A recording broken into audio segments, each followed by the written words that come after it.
The monitor had been silent for 4 months. Flatline. Nothing. Every specialist in Red Canyon Medical Center had signed off on it. Claire Whitmore was gone, they said. Vegetative. No response, no hope, no point. Her father, a retired Army general who had survived 2 wars, sat beside her bed every single day and read to her anyway. Nobody told him to stop. They just stopped listening to him. Then, at 12:04 a.m. on a Tuesday in February, a single line on that monitor moved, and every doctor on call dismissed it as a calibration error. Every doctor except one overlooked night shift nurse who had spent 6 years on the battlefield and knew exactly what she was looking at. If this story already has you holding your breath, follow along with me until the very end, hit that like button, and drop a comment telling me what city you're watching from. I want to see how far this story travels. The night shift at Red Canyon Medical Center started the same way it always did, short-staffed, understocked, and with a charge nurse somewhere down the hall already irritated about something Elena hadn't done yet. Elena Voss clocked in at 11:50 and immediately felt the specific kind of tired that had nothing to do with sleep. She was 34, medium height, with the posture of someone who had learned to carry weight without making it visible. Her scrubs were a faded navy, her hair pulled back with the rubber band she'd been reusing for 3 days, and her ID badge had a small dent in the corner from the time she'd dropped it in the parking garage 6 months ago and never bothered to replace it. She had been working night shifts at Red Canyon for 2 years. Before that, she had been an Army combat medic attached to a forward surgical team operating out of bases in regions where the air smelled like dust and diesel and the kind of urgency that made civilian hospitals feel, on her worst days, like a performance. She didn't say that to anyone here. She had learned pretty quickly that saying it made people either competitive or dismissive, and she didn't have energy for either. She checked the board. 8 patients on her rotation, same as always. She started with the vitals down the east corridor, exchanged 12 words with the departing shift nurse, and made it to room 14 at 3 minutes past midnight.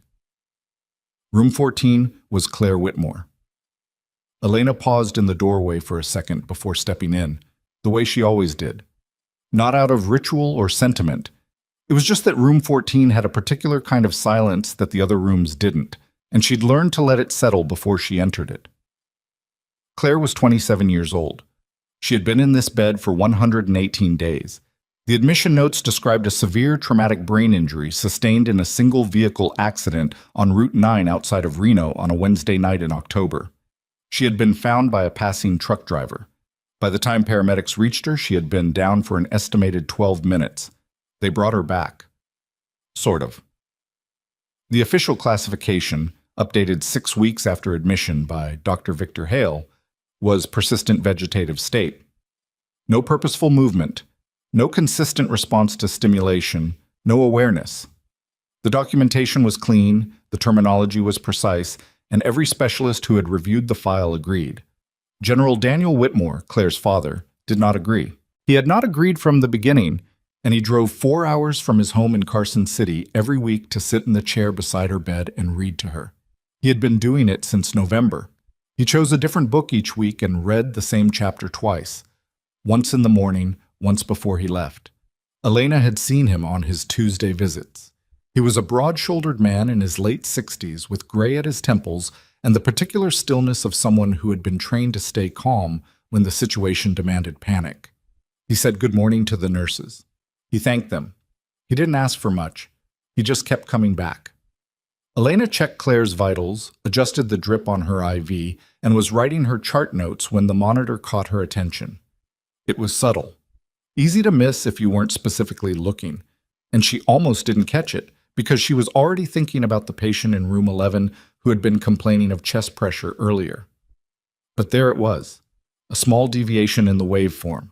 Not an alarm, not a flat line, just a blip in the baseline that lasted approximately 4 seconds and then smoothed back out. Elena stood still and watched the screen. Nothing for 40 seconds. Then it happened again. She leaned forward. Her eyes moved from the monitor to Claire's face. Nothing. No movement. No flicker. Claire lay exactly as she had for 4 months. Still, pale. The only external evidence of her existence, the slow rise and fall of her chest, and the quiet hiss of the ventilator. But the monitor had moved. Elena documented it in her notes, exact time, exact reading, and moved on. She told herself it was probably electrical interference. The monitors in the East Wing had been temperamental since January. She had filed 2 maintenance requests about it. Neither had been addressed. But she came back at 2:15. Same blip, same baseline return, same 4-second window. She stood there for a long time after that. Dr. Victor Hale arrived at Red Canyon Medical Center at 7:40 in the morning, which was 20 minutes later than he was supposed to and 40 minutes earlier than most of his colleagues. He was 61, well-published, department chief of critical care medicine, and he had the specific kind of authority that came not just from competence, of which he genuinely had some, but from the accumulated weight of never being seriously questioned. He had a firm handshake and a precise way of speaking and a habit of addressing the nursing staff slightly above their eye level that was subtle enough to be almost imperceptible and consistent enough to be unmistakable. Elena caught him during rounds at 8:15. "Dr. Hale, I need to show you something from last night." He glanced at the tablet she was holding out toward him and continued walking. "Is this about Whitmore?" "Yes." "Nurses' notes are routed through the charge office. You know how it works." "I know how it works," she said. "I also know what I saw." He stopped walking. It wasn't quite a pause, more like a recalculation. He turned and looked at her with the patient, slightly condescending expression of a man who is about to be generous with his time. "Show me," he said. She walked him through it, the timestamps, the waveform readings, the precise intervals. She had printed the relevant sections from Claire's overnight monitoring data and annotated them by hand. Hale looked at the papers. He looked at the monitor data on her tablet. He looked at Elena. "That's electrical drift," he said. "The East Wing monitors have documented calibration issues. I believe you filed 2 maintenance requests. Twice in the same pattern, same time window, same baseline return. Coincidental repetition. Or a response pattern. Miss Voss." He handed the papers back. "Claire Whitmore's most recent imaging shows no cortical activity consistent with purposeful response.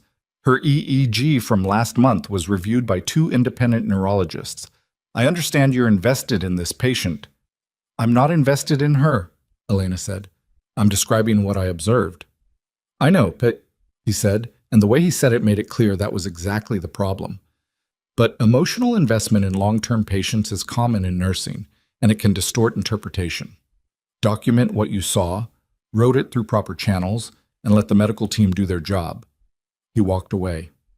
Clean, efficient, final. Elena stood in the corridor with the papers in her hand and the specific controlled frustration of someone who had been told what she already knew she was going to be told. She went back to room 14 on her break. The thing about her army time, and she didn't talk about this, had never talked about it with anyone at Red Canyon, was that she hadn't just been a medic. She had spent 3 of her 6 years cross-trained with a unit that did a particular kind of long-range reconnaissance, which meant she had been through more traumatic brain injury cases in field conditions than most civilian neurologists saw in a career. The difference between a combat TBI case and a clinical one was that out in the field, you didn't have imaging, you didn't have specialists, you didn't have time to wait for consensus. You had a soldier in front of you and a window that was either open or closed, and you learned fast to read the signs that the window was still open even when everything else said it wasn't. She had seen cases that looked like vegetative states that weren't. She had saved one. That was the thing she kept coming back to, standing in room 14 at 8:45 on a Thursday morning, watching Claire Whitmore breathe.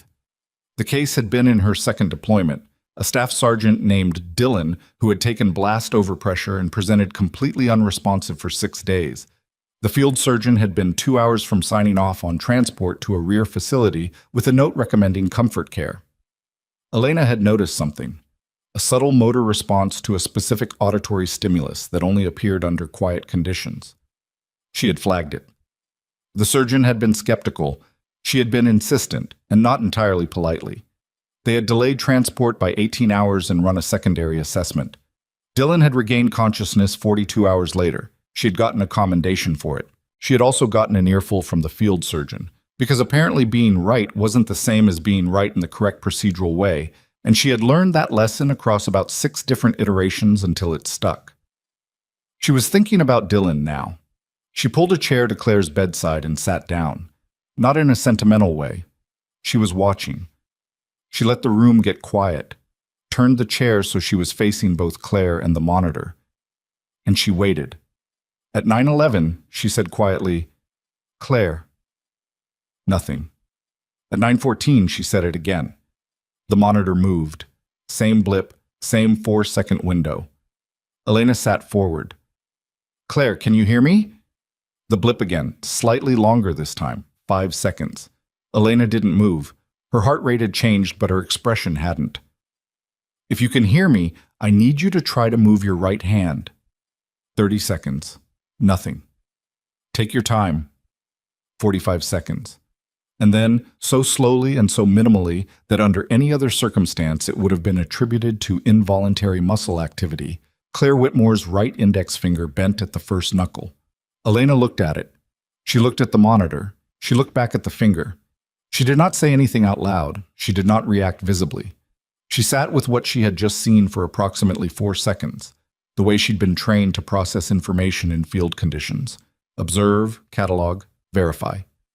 And then she stood up, picked up her tablet, and documented everything with the timestamp and the exact wording.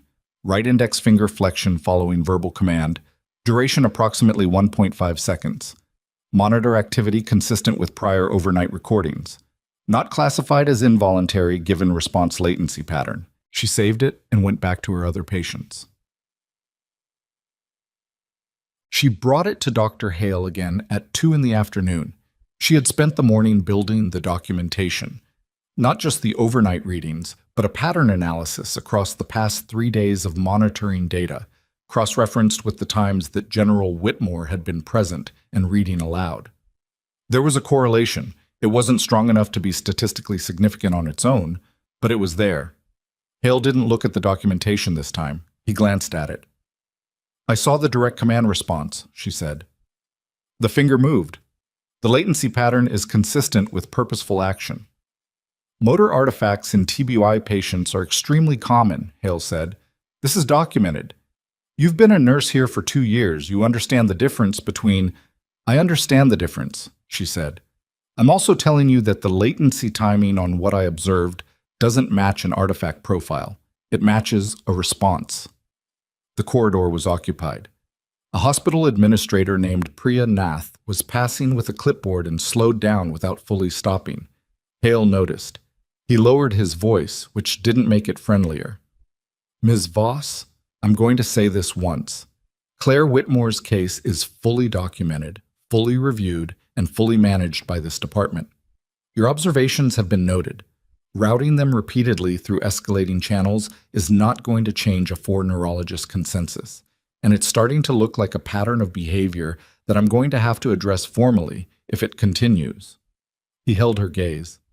"Do you understand me?" "I understand you," Elena said. She went home that night and didn't sleep. But she came back on Friday night and did the same thing she'd done the night before. Watched the monitor, documented the readings, sat with Claire in the quiet hours. Around 1 in the morning, the door opened and she looked up, expecting the charge nurse. It was General Whitmore.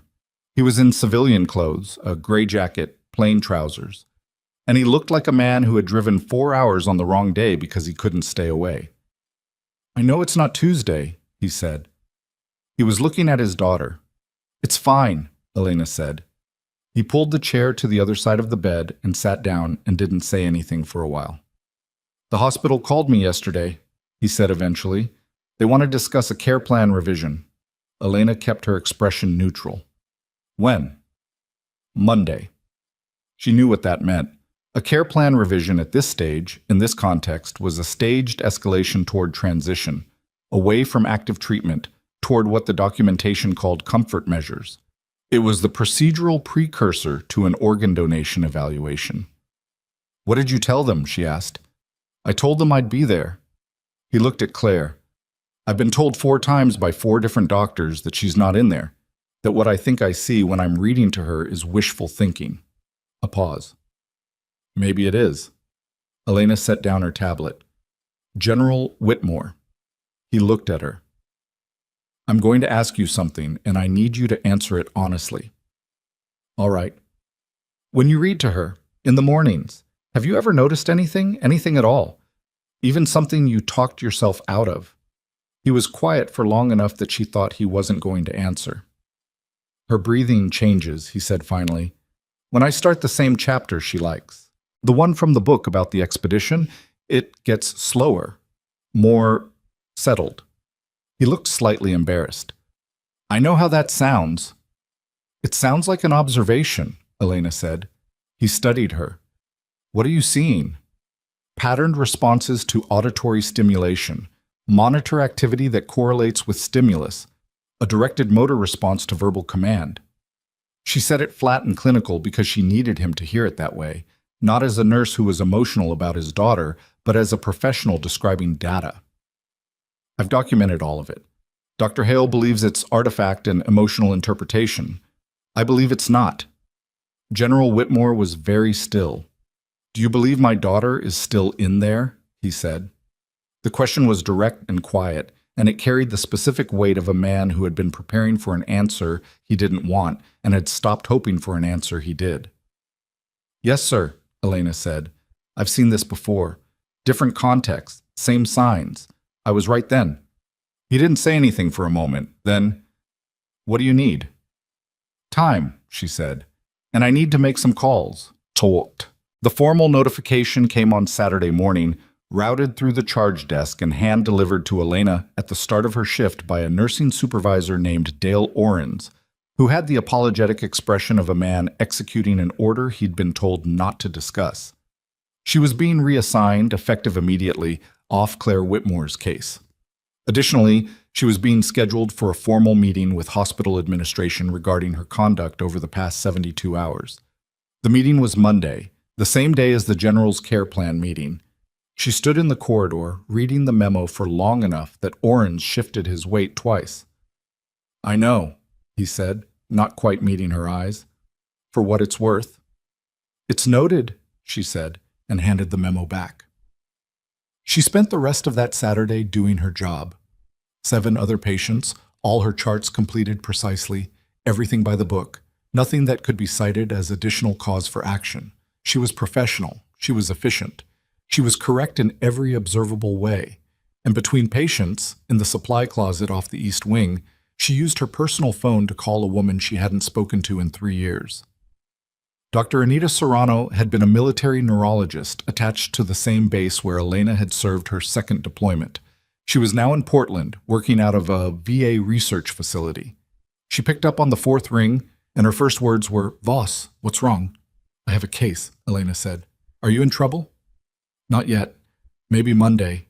A pause. Tell me about the case. Elena told her. She gave her the full picture, clinical data, monitoring patterns, the motor response, the auditory correlation, the organ donation evaluation timeline, and the 4 neurologist consensus she was up against. She talked for 11 minutes without interruption. When she was done, Serrano was quiet for a beat. Send me everything you have, she said. Everything. I'll look at it tonight. I need an answer before Monday morning. I know you do. Another pause. Voss, the motor response to verbal command, you're certain about the latency? I documented it at the time of occurrence. Because if you're right about the latency pattern, what you're describing isn't a vegetative state. It's a minimal consciousness state, and that changes everything. Elena leaned against the wall of the supply closet, looking at the shelves of gauze and tape and saline bags. I know, she said. Send me the files. She sent them, and then she walked back out into the hallway and finished her shift. She was halfway to the parking garage at 11:40 when her phone buzzed. It was Serrano. A text message, 4 words. Call me. Right now. Elena stopped walking. She called. Serrano answered before the first ring finished. Where did you get this case? I told you. Red Canyon Medical Center, Nevada. Night shift. No, I mean, this monitoring data, these response intervals. Serrano's voice had shifted into something clipped and precise that Elena recognized from the field. It meant she was working something out and didn't want to say it wrong. Boss, I'm looking at the timestamps you sent me. The activity spikes you flagged, the ones that Hale's team classified as electrical drift. Yes. They're not drift, they're patterned. And the pattern, it's not random, it's not artifact, and it is not consistent with a vegetative state. Elena stood in the parking garage in the dark. How confident are you? She said. Confident enough to make some calls of my own, Serrano said. And Voss, the organ donation evaluation. When did you say they scheduled that? They haven't given a date yet. The care plan meeting is Monday. A pause that lasted long enough to feel like a held breath. Then we don't have much time, Serrano said. Then we don't have much time, Serrano said. And Elena was already moving toward her car. She didn't go home. She sat in the driver's seat of her 10-year-old Civic in the Red Canyon parking garage with the engine off and her phone in her hand, and she thought through what she had, what she didn't have, and what Monday morning was going to look like if she walked into that meeting with nothing stronger than a night shift nurse's field instincts and a phone call from a neurologist in Portland. What she had: 72 hours of documented monitoring data, a pattern analysis she'd built herself, a single motor response event that she'd witnessed alone, and the trust of one grieving father who had driven 4 hours on a Thursday night because he couldn't sleep. What she didn't have: a second witness to the motor response, institutional support of any kind, and this was the part she kept circling back to: time. She called Serrano back at 12:20. What kind of calls? She said without preamble. Serrano didn't miss a beat. I have a contact at the Federal Military Medical Oversight Division, Joint Program, DOD, and HHS. They do independent clinical reviews when there's a credible concern about active duty or veteran-adjacent cases. Claire Whitmore's father is a retired general. That's not a direct qualifier, but it's a potential avenue. How long does a review request take? To file? A day? To get traction? A pause. Depends who's on it and how it gets flagged. We have until Monday morning. I know what we have until, Serrano said, and her voice had the flat edge of someone doing math they didn't like. Send me the general's contact information if you have it. I'll need to reach him directly. Elena didn't have it. She had seen him in the hospital. She knew his name, knew his city, knew his Tuesday schedule. She did not have his number. I can get it, she said, and she wasn't entirely sure how, but she said it anyway because the alternative was saying she couldn't. She went back inside. The night shift charge nurse was a woman named Roberta Fain, who had been at Red Canyon for 11 years and had the specific economy of movement that came from doing a physically demanding job long enough that the body stopped wasting effort. Elena had a functional professional relationship with Roberta. They didn't socialize, they didn't confide in each other, but Roberta was competent and fair, and she didn't play departmental politics if she could avoid it. Elena found her at the charge station. I need a favor, Elena said. Roberta looked up from her screen. You're off Whitmore. I know. This isn't about the case. I need the general's contact information. He was here tonight. He'll want to know about the Monday meeting. I don't think anyone's given him the full picture of what's on the table. Roberta studied her for a moment. You're asking me to pull a patient family contact. I'm asking you to help a father get ahead of a meeting where a decision about his daughter's care is going to be made without adequate information. A pause. Roberta's expression did not change, but something in it shifted. The small recalibration of a person who had seen enough of this institution to know when the institution was failing someone. I didn't give you anything, Roberta said. I know. 30 seconds later, Elena had the number written on the back of a medication schedule printout. She went to the stairwell and called it. General Whitmore picked up on the second ring, which told her he wasn't sleeping either.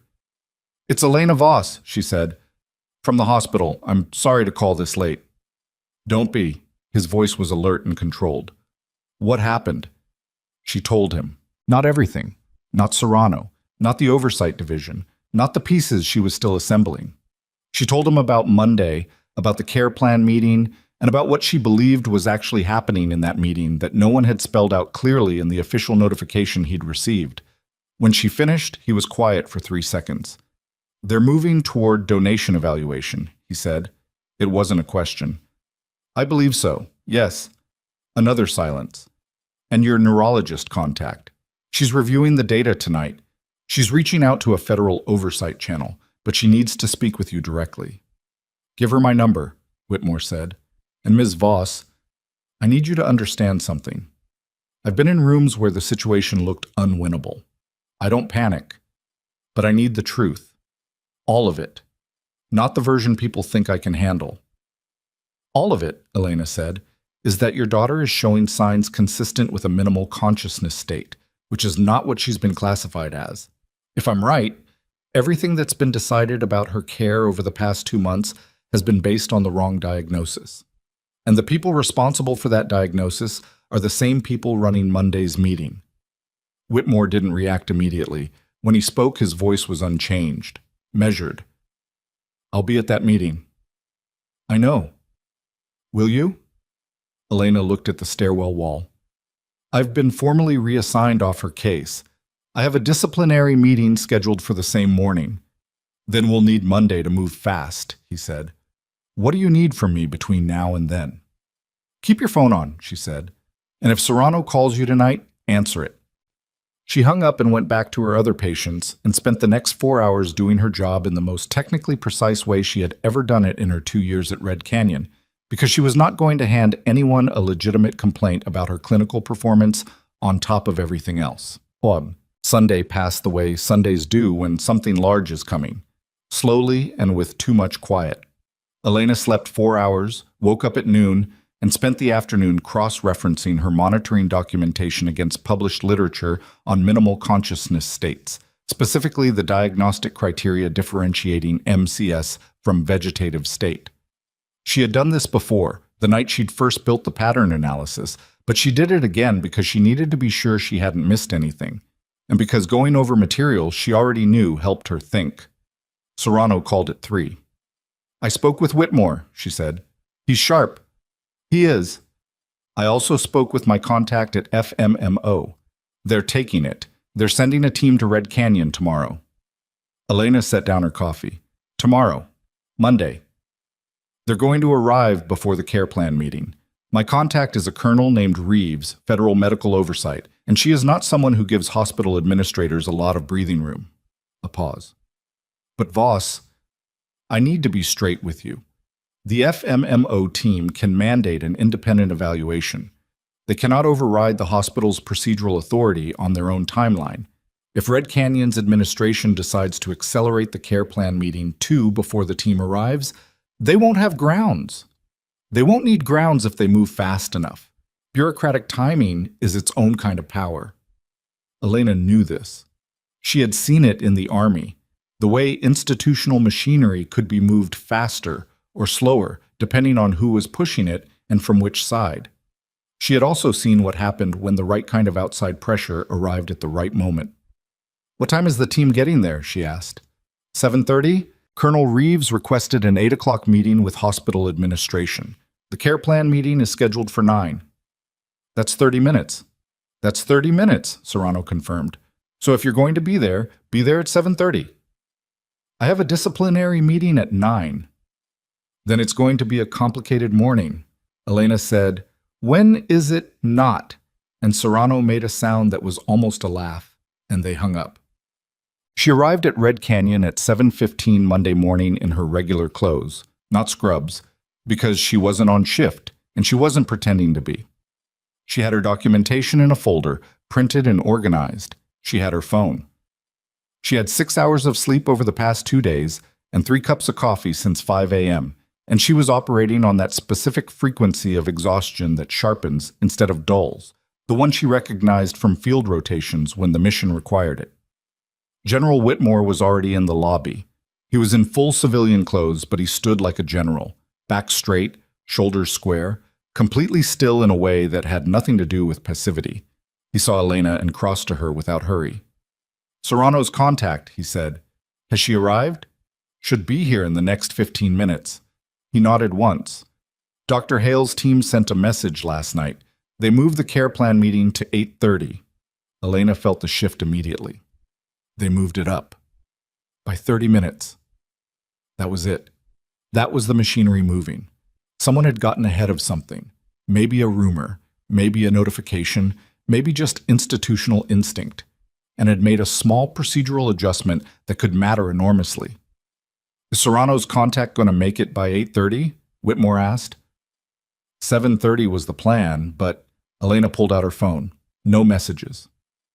Let me try. She stepped away and called Serrano. They moved the meeting, she said when Serrano picked up. 8:30. A beat. Reeves is 20 minutes out. She'll be there. Will she be there in time to stop an 8:30 meeting from proceeding? That depends on whether hospital administration wants a federal oversight officer sitting in their lobby when they try to start it without her. Another beat. I'm going to call Reeves now. Keep your phone on. Elena returned to Whitmore. 20 minutes, she said. Then we wait, he said, and they waited. Colonel Diane Reeves arrived at 7:49 in a gray SUV with federal plates and a woman who appeared to be her administrative attaché carrying a document case. Reeves was somewhere in her early 50s, trim, with close-cropped silver hair and the specific kind of authority that didn't need announcing.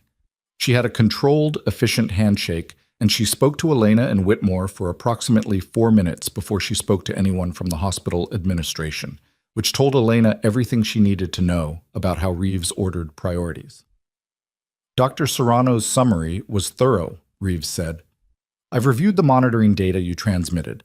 I want to be clear about what today looks like. We're here to mandate an independent neurological evaluation before any care plan modification is enacted. The hospital does not have the authority to proceed with a donation evaluation while a federal review is active. They moved the care plan meeting to 8:30, Whitmore said. Reeves looked at him steadily. Then I need to speak with administration before 8:30. She walked toward the administrative wing with the specific stride of someone who had done this before and found waiting unnecessary. Elena watched her go and felt something she hadn't felt since Saturday morning in that parking garage, like the equation had at least a fighting chance of balancing. It did not balance cleanly. At 8:15, Dale Orens appeared at Elena's shoulder and informed her, quietly and with visible discomfort, that her 9 o'clock disciplinary meeting had been moved to 8:45 in Conference Room B, and her attendance was not optional. At 8:22, Elena's phone buzzed with a message from Serrano. Reeves hit resistance. Hospital admin is stalling on paperwork. Meeting may proceed at 8:30 regardless. What's Whitmore's status? Elena looked across the lobby to where General Whitmore was standing with his arms crossed, watching the administrative wing corridor. He had not moved. He had not checked his phone. He was just watching the corridor the way a man watches a perimeter. She typed back, He's here. He'll go in regardless. The response came in 12 seconds. Good. Make sure he does. At 8:28, a hospital administrator named Gary Solis emerged from the administrative wing and approached Whitmore with the expression of a man about to ask someone to please stay calm. General Whitmore, we appreciate you being here. We'd like to begin the care plan discussion, and we want to assure you— Where is Colonel Reeves? Whitmore said. Solis blinked. There are some administrative procedures she's reviewing, and we'd like to proceed with— I'm not going into that meeting without the federal oversight representative present, Whitmore said. That's not a request. Solis looked at him. He looked at Elena. He looked back at Whitmore. General, the meeting has been scheduled, and the medical team is— I know what the medical team is doing, Whitmore said, and his voice dropped a register in a way that was much more effective than raising it. I have been sitting in this hospital for 4 months watching my daughter be managed. I am not being managed today. Where is Colonel Reeves? Solis retreated. Elena's phone buzzed again. It was a number she didn't recognize. She answered it. Ms. Voss? A woman's voice, precise and businesslike. This is Colonel Reeves. I'm in the administrator's office. I need you to bring your documentation to this location immediately. I have a 20-minute window before their legal counsel arrives, and I need your data in front of me before then. Elena was already moving. She had been in the administrator's office once before, for a compliance training briefing 18 months ago. It was a corner room with wide windows and the kind of furniture that was chosen to project stability and authority. Right now, it projected something considerably less stable. Hospital CEO Franklin Marsh was behind his desk with the expression of a man who had woken up expecting a manageable Monday and gotten something else entirely. His legal counsel, a compact woman named Britta Sorensen, was en route and not there yet, which was clearly causing Marsh significant internal distress. Reeves was standing beside the window with Elena's printed documentation spread across the side table. She had apparently requisitioned it from someone, Elena assumed her attaché, without waiting for an invitation. Ms. Voss, Reeves said without looking up, walk me through the response latency on the motor event from Thursday morning. Elena walked her through it. 3 minutes, clear and clinical, no editorializing. Reeves listened without interrupting. When Elena finished, Reeves looked at Marsh. Your department chief classified this as artifact, she said. It was not a question. Marsh shifted in his chair. Dr. Hale is a nationally recognized. I'm not asking about his credentials. I'm asking whether anyone with clinical authority in this hospital reviewed Ms. Voss's documentation before acting on her reassignment. A pause. The charge department reviews all.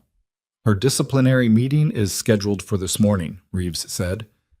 Simultaneous with a care plan meeting for the patient she raised concerns about. I want to be very precise about how I'm reading this, Mr. Marsh. A nurse documents what appears to be purposeful response in a patient classified as vegetative. She's removed from the case and scheduled for discipline on the same morning the hospital moves to advance a donation evaluation process. I want to know if that's coincidental. The room was quiet. Everything followed proper protocol, Marsh said, and his voice had the quality of a man reading from a card. I'm sure it did, Reeves said. I'm asking whether proper protocol, in this instance, was used to manage a complaint rather than investigate it. Britta Sorensen arrived at 8:41, took in the room in approximately 3 seconds, and placed herself between her client and the conversation. Colonel Reeves, I'm going to need you to outline the specific statutory basis for this review before we continue. Reeves handed her a document without blinking. Section 12 of the Federal Military Medical Oversight Act, subsection C, patient-adjacent cases involving family members of veterans. General Whitmore's daughter qualifies. The evaluation is mandated. Sorensen read the document. She read it again. You have until 9 a.m., she said finally. After that, our care plan meeting proceeds on schedule. The care plan meeting does not proceed until the independent evaluation is complete, Reeves said. That's not a position I'm negotiating. The evaluation will take place this morning. You cannot mandate clinical staff on our schedule. I'm not mandating your clinical staff. I've already contacted Dr. Anita Serrano, who will conduct the evaluation as the independent examiner. She's driving from Portland. She'll be here by 11. Marsh's expression had changed. It had gone from a man reading from a card to a man who was starting to understand that the card didn't cover everything. Elena stood by the window and said nothing. She had given Reeves what she needed. The rest of this was above her pay grade, and she knew it. And knowing it felt different than it had 4 months ago in a different context in a different country. Less like diminishment, more like appropriate placement in a chain of events that needed every link in the right position. Her phone buzzed in her pocket. She glanced at it. A text from an unknown number. Voss. This is Hale. Whatever you've set in motion, you need to understand you are ending your career at this hospital. She read it twice. She put her phone back in her pocket. At 8:53, Reeves turned to Elena. Your disciplinary meeting? It's at 8:45? Yes. I'm rescheduling it. She looked at Marsh. Ms. Voss is a material witness in a federal medical review. Her disciplinary proceedings are suspended pending the outcome of this evaluation. She said it the way she said everything, precisely, without inflection, like a fact that had already happened. Mr. Marsh, I'll need a private room for the evaluation and access to the patient's full monitoring archive. Everything. Not the summary file. The archive. Marsh looked at Sorensen. Sorensen gave him a very small nod. Fine, he said. Elena exhaled slowly. She thought it was moving towards something, and it was, but she was not prepared for what was waiting in the monitoring archive. Because when Reeves's attaché pulled the full data file, the complete unedited version that the nursing staff never accessed, and spread the records across a hospital conference table at 9:15 on Monday morning, Elena looked at the data and felt the ground shift beneath the entire morning. There were gaps, not electrical drift, not calibration noise, specific recurring gaps in the monitoring record, clean, patterned deletions in the data stream that corresponded exactly to the timestamp she had flagged in her own documentation, the spikes she had seen, the responses she had recorded. In the archive, those windows were empty, and the surrounding data had been smoothed to look continuous. Someone had edited the monitoring record. Reeves saw it at the same moment Elena did. Their eyes met across the table. "How long has the transplant coordinator been managing Claire Whitmore's file?" Reeves said, very quietly. Elena didn't have to look it up. Marcus Reed took over file management 8 weeks ago. Reeves straightened. Her expression hadn't changed, but something in her posture had. The small shift of a person who had just confirmed something she'd been half expecting and entirely dreading. "Get me Reed's full personnel file," she said to her attaché. Then she looked at Elena. "And I need you to go back to everything you documented from memory. Every observation, every timestamp, every detail you recorded before someone decided they didn't want it in the system anymore." Elena nodded. She pulled out her own notes, handwritten, on paper, the way she'd been trained to document in field conditions where digital records could be lost or compromised, and laid them on the table. Reeves looked at the handwritten pages. Then she looked at Elena with the first expression Elena had seen from her that wasn't purely professional. "Old habit?" Reeves said. "Combat medic," Elena said. "You keep a paper backup." Reeves looked at the pages for another second. Then she picked up her phone and made a call, and the first thing she said before whoever was on the other end could speak was, "We have a tampering situation." And in room 14 at that same moment, on a monitor that someone had tried to silence, a line moved. Nobody on the phone said anything back for 3 seconds, and then a male voice said, "How deep?" And Reeves said, "Deep enough," and hung up. She didn't explain the call. She didn't need to. Elena had been in enough operational context to know that the call was the beginning of something larger moving, the kind of motion that, once started, didn't stop until it had gone all the way through. Reeves looked at her attaché. "Lock the archive.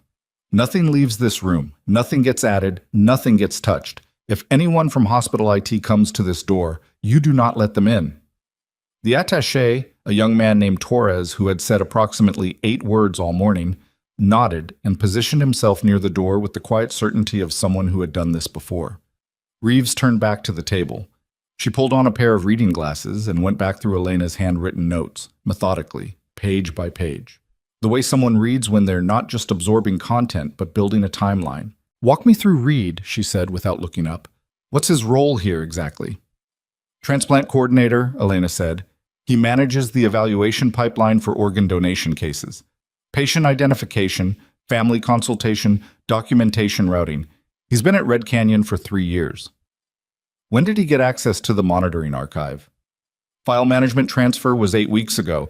That's when Hale formally moved Claire's case to what they call extended care status, which is the internal classification before donation evaluation." Reeves turned a page. "And the gaps in the archive start 6 weeks ago." Elena had already done the math twice, standing at that table. 2 weeks after Reed took over file management. Reeves set down the page and looked at her.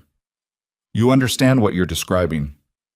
Someone removed evidence of consciousness from a patient's record while that patient was being evaluated for organ donation," Elena said. "Flat, precise. Because saying it flat and precise was the only way to say it without her voice doing something she didn't want it to do."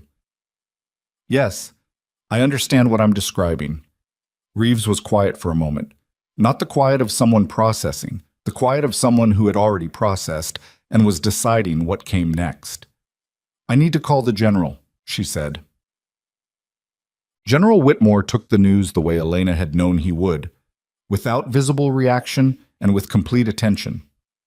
He sat in the chair across the conference table from Reeves and listened to the full picture. The archive gaps, the tampered timestamps, the pattern of deletions that mapped directly onto Elena's flagged observations. He did not interrupt. When Reeves finished, he looked at the table for a moment and then looked up. "How long has this been happening?" he said. "We're still pulling the data," Reeves said, "but based on what we have, the alterations began 6 weeks ago. We're also running a cross-reference against other patients in the extended care classification over the past 2 years." Something moved in Whitmore's expression. Small, controlled, but there. "Other patients. It's preliminary. We don't have conclusions yet. But you're looking." "Yes." He was quiet again. Elena watched him and understood that he was doing the particular kind of internal work that a certain type of person learns to do. The work of staying operational when what you actually want to do is something else entirely. She knew the work because she'd done it herself, more than once, in contexts that had required it. "What happens now?" he said. "With Claire." "Dr. Serrano arrives at 11, Reeves said. "The independent evaluation proceeds as mandated.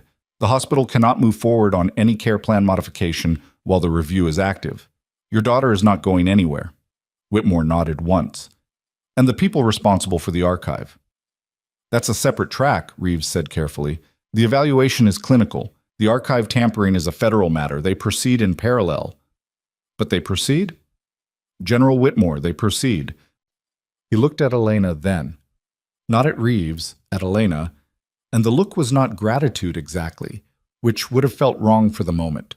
It was more like recognition, the acknowledgement one person gives another when the other has done something that mattered, and both of them know it, and neither of them needs to make a speech about it.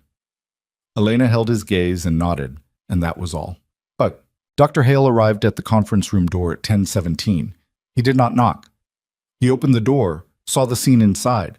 Reeves, Torres at his post, the spread of documents, the monitoring archive locked on a hospital-issue laptop with a federal seal on the screen, and stopped.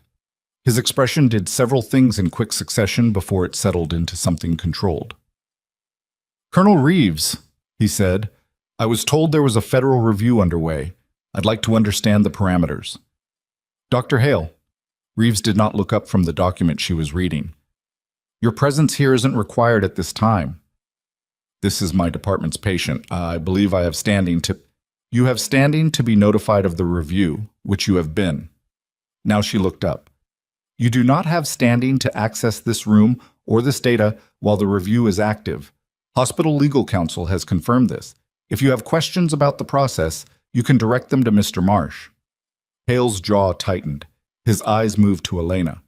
Whatever he'd been going to say, he didn't say it. He looked at her for a moment with an expression that had stopped being professional somewhere in the last 30 seconds, and then he turned and left. The door closed. Torres glanced at Reeves. "Log that he came to the door," she said. "Timestamp it." Torres made a note. Elena looked at the closed door and thought about the text message on her phone. "You are ending your career at this hospital," and found, somewhat to her own surprise, that she didn't feel the way she would have expected to feel about that. She felt something closer to clarity, the specific, slightly cold clarity of someone who has passed a point of no return and stopped spending energy on the question of whether they should have turned around earlier. Serrano arrived at 11:04, which was 4 minutes later than planned and still early enough to matter. She was in her mid-40s, compact, dark-haired, with the quick-reading eyes of a neurologist who had spent years assessing people in conditions where the assessment had to be fast and accurate the first time. She and Elena had not seen each other in 3 years, and they greeted each other the way people greet each other when they have worked together in high-stakes conditions. Brief, warm, functional. "You look like you haven't slept," Serrano said. "I've slept some," Elena said. "That's not a contradiction." Serrano looked around the conference room, took in Reeves and Torres and the documents on the table. "All right, where is she?" They moved to room 14. Elena had not been officially back in room 14 since her reassignment Saturday morning, and returning to it felt different than she'd expected. Not triumphant, not emotional, just focused. The room was the same. Claire was the same. The quiet was the same. Serrano stood at the bedside for a moment without doing anything. Not examining, not assessing, just looking. Elena had seen her do this before, and she'd learned that it wasn't hesitation. It was calibration. Serrano was reading the room before she started working in it. Then she opened her bag and started the evaluation. What followed over the next hour and 40 minutes was the most technically precise medical assessment Elena had witnessed outside of a field surgical tent. Serrano worked methodically through a structured protocol. The coma recovery scale revised, a standardized diagnostic tool with specific behavioral subscales for auditory function, visual function, motor function, and communication. She documented every response, every non-response, every latency interval. She was thorough, and she was unsparing, which meant that when she found nothing, she said so cleanly, and when she found something, she said that too, without escalating it into something it wasn't. General Whitmore was present for the second half of the evaluation, at Serrano's request. He sat in his chair, the same chair he'd sat in every Tuesday for 4 months, and when Serrano asked him to speak, he spoke. He read the chapter, the same one he always read. The expedition chapter, with the mountain passage and the line about the temperature dropping past the point where the body gives up before the mind does. He read it quietly, without performance, the way he'd been reading it for 4 months. And 12 minutes into the reading, Claire Whitmore's brain activity changed. Serrano was watching the monitor. Elena was watching Serrano. Reeves, who had come into the room quietly 20 minutes earlier and positioned herself near the window, was watching all of it. The change was not subtle. It was not the small blip Elena had been cataloging for days. It was a sustained shift in the EEG pattern, a bilateral increase in the theta band that held for 43 seconds, and then, when Whitmore paused in his reading, faded back toward baseline. Serrano said quietly, "Keep reading." Whitmore kept reading. The pattern came back, sustained, bilateral, unmistakable. Serrano leaned forward. "Claire, I'm going to ask you to do something. Take your time. When you're ready, I want you to try to squeeze your father's hand." The room went completely silent. Whitmore extended his hand and placed it over Claire's. He did not squeeze. He waited. 15 seconds. 20. 30. Elena was looking at Claire's face. She watched the slight shift in the muscles around Claire's eyes. The effort, the trying, the reaching towards something from a very long way away. And then Claire's fingers moved, not just the index finger this time, the whole hand. A slow, incomplete, effortful curl of fingers around her father's hand that lasted approximately 4 seconds before it released. Nobody said anything. Whitmore was looking at his daughter's hand. His face had done something that Elena looked away from because it was private. Serrano straightened up. She clicked her pen closed. She turned to Reeves. "She is not in a vegetative state," Serrano said. "She is demonstrating consistent, reproducible, command-following behavior. This is a minimal consciousness state, and it has been a minimal consciousness state for, based on the response complexity I'm seeing, at minimum several weeks, probably longer." Reeves was already writing. "What I cannot tell you," Serrano continued, the way she said everything, without softening it, because softening it would be its own kind of disrespect, is what her trajectory looks like from here. MCS is a spectrum. Some patients progress. Some plateau. I don't have that answer today, and I'm not going to pretend I do. What I can tell you is that she is conscious, she is aware, and every decision that has been made about her care for the past 2 months has been made on a false diagnosis." Reeves stopped writing. She looked up. "I need that in your official report." "You'll have it today," Serrano said. "And Colonel, I'd like your federal documentation team to flag the monitoring archive comparison.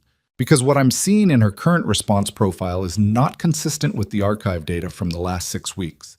She's responding at a level that would have been observable. The record should reflect that, and it doesn't." "We know," Reeves said. Serrano looked at her for a moment. "How bad is it?" "We're still mapping it." A pause. "Are there other patients?" Reeves didn't answer immediately, which was itself an answer. Serrano's expression did not change, but she nodded once, a small, grim nod, and looked back at Claire. The afternoon moved fast and ugly. By 1 p.m., the federal team had expanded. 2 additional agents from the Department of Health and Human Services Office of Inspector General arrived at Red Canyon and were directed to the Medical Records Department. They were not loud. They were not dramatic. They were systematic. and the particular quality of their systemization. The way they moved through the records department, the specific documents they requested, the way they cross-referenced file dates with personnel access logs, made it clear to anyone watching that this was not a preliminary inquiry. This was an investigation that had already found what it was looking for and was now building the structure around it. Marcus Reed was called to a meeting with hospital administration at 1:45. He arrived at 1:58. He walked out at 2:12, alone, without his laptop, and went to his car in the parking garage. Elena didn't see this directly. She heard it from Roberta Fain, who heard it from an OR tech who had been in the garage. But the detail that stuck with her was that Reed had left his phone on his desk. Not forgotten. Left. The specific act of a man who understood that what was on his phone was no longer his to manage. Elena was in the hospital cafeteria at 2:30, eating the first actual meal she'd had since Sunday breakfast when Reeves found her. Reeves sat down across from her without asking and without getting coffee, which meant this wasn't a break. "The cross-reference is done," she said. "The archive." Elena set down her fork. Over the past 26 months, there are 11 patients in the extended care classification at Red Canyon whose monitoring archives show similar editing patterns. Gaps, smoothed baselines, altered timestamps. Reed had file access on 9 of them. Hale was the attending physician of record on all 11. Elena looked at her. 11. We're pulling individual case files now. Some of these patients may have gone on to donate. We don't know yet what that means legally for those cases. That's above my pay grade. Reeves folded her hands on the cafeteria table. But I want you to understand the scope of what you found, Ms. Voss. This isn't one case. This is a pattern that goes back over 2 years. Elena sat with that for a moment. She had known, somewhere in the part of her that had been trained to follow evidence to its logical end rather than to the conclusion she wanted, that the scope was likely larger than Claire Whitmore. She had known it the way you know something you haven't fully let yourself look at yet. "What happens to Hale?" she said. "Formal suspension, effective today, pending the investigation. His hospital privileges are suspended. The medical board will open a licensing review. Given the documentation we have, I would expect that review to result in revocation, but that's their process and their timeline." "And Reed?" "The OIG team is preparing a referral to the U.S. Attorney's Office. Fraud, falsification of medical records, potentially more, depending on what we find in the individual cases." Reeves paused. "Reed has not retained counsel yet. That's not going to help him." Elena looked at the cafeteria table. Someone across the room was laughing at something. The room was full of ordinary afternoon noise. Trays, chairs, the PA system paging someone to the 3rd floor. And she was sitting in the middle of it with a conversation that felt like it was happening at a completely different frequency. "My disciplinary meeting," she said. "Suspended indefinitely," Reeves said. "The hospital will not be pursuing disciplinary action against you. I've made that clear to Marsh and to Sorensen, and I've put it in writing." "In writing?" "You'll want to keep a copy," Reeves said, with a very slight dryness that was the closest she'd come to a personal remark all day. She slid a folded document across the table. "That's your copy." Elena picked it up. She didn't open it. "There's something else," Reeves said, and the way she said it shifted the register of the conversation. Less institutional, more specific. "The Federal Medical Oversight Report is going to name you formally as the initiating observer. That's standard in cases where an individual identified the concern that triggered the review. Your observations, your documentation, your contact with Serrano, all of it becomes part of the public record." "Okay," Elena said. "That means your name is on a federal document that will be accessible to the medical board, to the U.S. Attorney's Office, to hospital accreditation bodies. It also means that if Hale or Reed or anyone associated with them wants to dispute the findings, your role in this will be visible and scrutinized." "I know." Reeves studied her. "You don't seem concerned about that." "I documented everything correctly," Elena said. "I have paper copies. I have timestamps. I have Serrano's independent confirmation." She looked at the folded document in her hand. "The only way my name on that report becomes a problem is if I'm wrong. And I'm not wrong." Reeves was quiet for a beat. Then she said, "No, you're not." She stood, buttoned her jacket, and picked up the document case she'd carried all day. "Serrano's report will be filed by 5 p.m. Why, she said, "Claire Whitmore's care classification will be formally revised by end of business today. Her father has been notified. The hospital is required to develop a new care plan in consultation with Dr. Serrano and a patient advocate." She paused. "That's where we are." She left, and Elena sat alone at the cafeteria table for a few minutes, looking at the folded document and the untouched second half of her meal, and then she ate the rest of her lunch because she was exhausted and she still had work to do. She went back to room 14 at 4:15. She had no official reason to be there. She wasn't on shift. She wasn't on the case. But nobody stopped her, and she thought, correctly, as it turned out, that nobody was going to stop her today. General Whitmore was in his chair. He was not reading. He was just sitting with his daughter, which was different from the reading. The way that sitting with someone when the emergency has passed is different from sitting with them during it. He looked up when Elena came in. "Serrano says she'll come back in 2 weeks," he said, "for a follow-up evaluation to see how she's responding with the new care protocol." "That's good," Elena said. "She also said—" He stopped. He looked at his daughter. She said the squeeze, the hand. She said that level of response, with that latency, suggests Claire has been aware for a while, that she's been in there, hearing things, and nobody was— He stopped again. Elena didn't fill the silence. Some silences aren't meant to be filled. After a moment, he said, "She heard me reading, all those months." "Yes," Elena said. He nodded. He looked at Claire's hand on the bed. Elena stood near the door and looked at the monitor. The line moved with the steady, quiet rhythm of a person who was not lost, who had never been entirely lost, just waiting for someone to look hard enough to find her. She was still looking at the monitor when her phone buzzed. It was a text from a number she'd blocked 2 days ago. Unblocked automatically, she assumed, by some update she hadn't managed. She looked at the screen. It was from Hale. Not a threat this time. No professional language, no precision, just 5 words that told her exactly how far the morning had reached him. "You have no idea what's coming." She read it twice. Then she screenshot it, forwarded it to Reeves with a 1-line note, "For the record," and put her phone away. She was standing there in the quiet of room 14 when the door opened and Roberta Fain leaned in with an expression Elena had never seen on her face before. "You need to come to the nurses' station," Roberta said. "Right now." "What happened?" Roberta looked at her for a half-second longer than necessary. 2 more agents just came in. Not HHS, different badges. They're asking for Hale's personnel file going back to his previous hospital. A pause. "He wasn't at Red Canyon before this. He was at Meridian General in Arizona." Another pause, the kind that carries weight. "And that hospital closed its transplant program 14 months ago." Abruptly. No public explanation. Elena looked at her. "They're not just investigating Red Canyon," Roberta said. "Are they?" It was not a question, and Elena didn't answer it like one because they both already knew. Elena didn't answer it like one because they both already knew.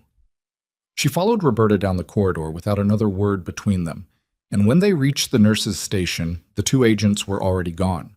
"Move deeper into the administrative wing," Roberta said, with a stack of personnel folders and a request for the last 5 years of credentialing documentation. Not just Hale's, the entire critical care department. Elena stood at the charge desk and processed that. The investigation had moved past 1 doctor and 1 coordinator. It had become the kind of investigation that pulls on a thread and doesn't stop when the thread gets longer. She had seen this in the Army too. The way a single confirmed irregularity in a unit's record could unspool into a review that touched every person who had ever signed a document in that chain. The difference was that in the Army, those reviews usually concerned equipment or protocol. Here they concerned patients, specific patients. People who had been lying in beds in this hospital while someone decided what their lives were worth. She sat down at an empty desk at the nurses' station and opened her notes. She had been keeping running documentation in a separate notebook, Not her official chart notes, not the hospital system, but a personal record she'd started the night she first logged the monitoring anomaly in room 14. She had written everything down in the order it happened, with times and names and exact language when she could remember it. It was not elegant. It was cramped handwriting across the pages of a 50-cent spiral notebook, with arrows connecting entries and some things crossed out and rewritten. But it was complete, and it was accurate, and she spent 40 minutes at that desk going through it, adding the afternoon's developments, making sure the record was current. Roberta came by twice without saying anything. The second time, she set a cup of coffee on the desk without being asked. Elena looked up. "You doing okay?" Roberta said. It was the first time in 2 years Elena could remember Roberta asking her that in a way that meant something beyond baseline professional courtesy. "I'm doing," Elena said. Roberta nodded. "There's a lot of people on this floor who are glad you didn't let it go." She walked away before Elena could respond, which was probably the right call for both of them. Victor Hale's formal suspension was communicated to him at 4:58 p.m. by hospital CEO Franklin Marsh in Marsh's office, with Britta Sorensen present and a union representative that Hale had apparently called at some point in the afternoon. Elena wasn't in the room. She learned the details secondhand from 2 different sources over the following hour, and the picture that assembled was not of a man who broke down or raged or did any of the things that dramatic moments were supposed to produce. Hale had been quiet. He had read the suspension letter. He had asked one question, whether his parking badge was still valid. And when Sorensen told him it wasn't, he had nodded and put the letter in his jacket pocket and left the building. That was it. Elena had expected. She wasn't sure what she had expected. Something more visible, maybe. Some external measure of the weight of what he'd done. What she got instead was the information that a 61-year-old man had walked out of a hospital he'd run for 9 years and the door had closed behind him, and the building had kept going. The monitors kept monitoring. The nurses kept working. The cafeteria served dinner at 5:30. Institutions don't stop for individuals. She'd known that. She'd just forgotten, temporarily, that it applied in both directions. She was still at the nurses' station at 6 when her phone rang. Serrano. "The report is filed," Serrano said. "Colonel Reeves has it. The Nevada State Medical Board has been formally notified. They've opened a licensing review." "How long does a licensing review take?" "Depends on what they find.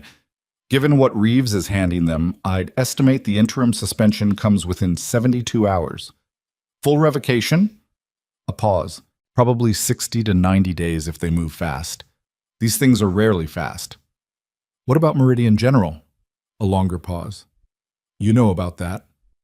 "Roberta told me about the agents, the transplant program."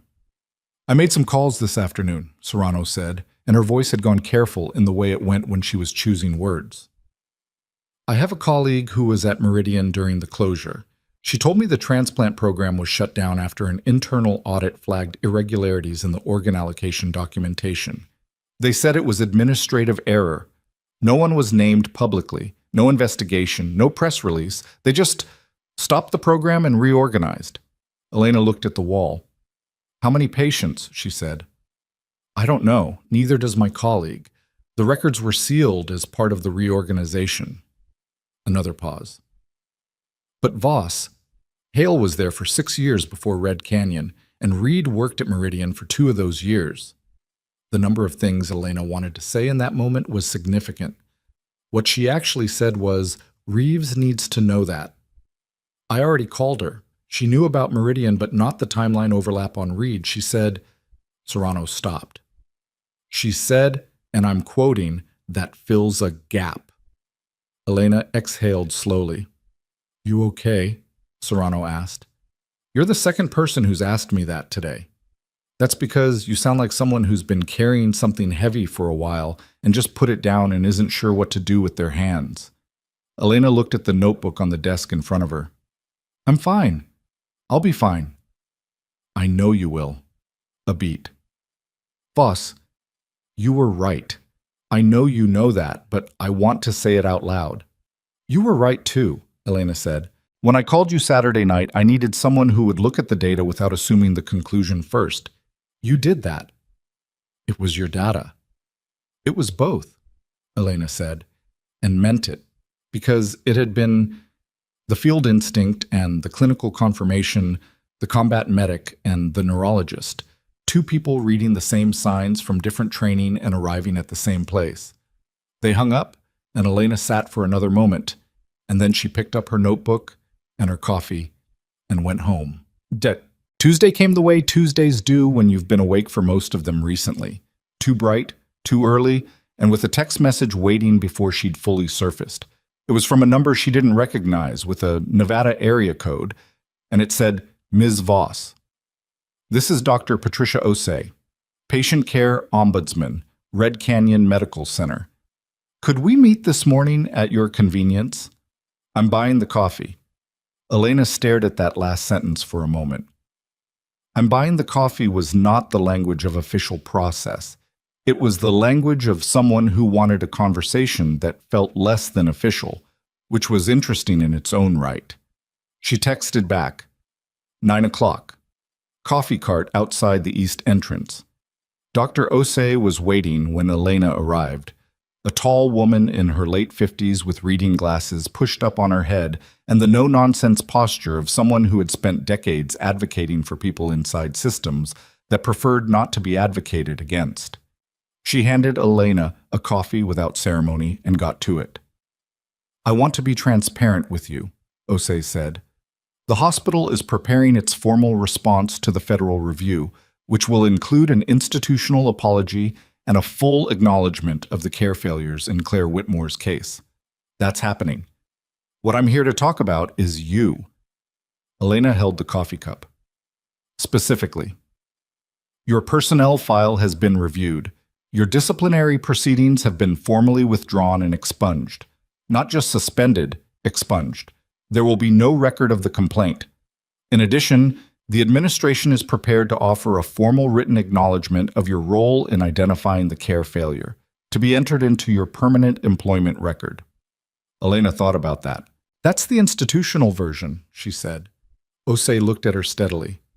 What do you mean? I mean, that's what the hospital does to protect the hospital.